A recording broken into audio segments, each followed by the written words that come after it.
তামিলনাড়ুর নতুন মুখ্যমন্ত্রী হিসেবে থালাপতি বিজয়ের শপথ গ্রহণ অনুষ্ঠানে হাজির হয়ে ফের আলোচনায় জনপ্রিয় অভিনেত্রী তৃষা কৃষ্ণান।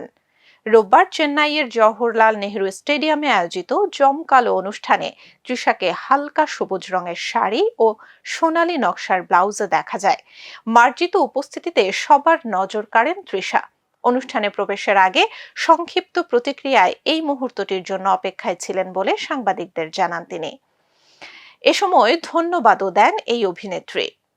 দীর্ঘদিন ধরেই বিজয় ও তৃষাকে ঘিরে নানা গুঞ্জন চলছে সামাজিক মাধ্যমে। তামিল সিনেমার জনপ্রিয় এই জুটিকে একাধিক অনুষ্ঠান ও ব্যক্তিগত মুহূর্তে একসঙ্গে দেখা যাওয়ায় আলোচনা আরও জোরালো হয়। বিশেষ করে বিজয়ের ব্যক্তিগত জীবন ও বিবাহ বিচ্ছেদ নিয়ে গুঞ্জনের পর বিষয়টি নিয়ে ভক্তদের আগ্রহ বেড়েছে কয়েক গুণ।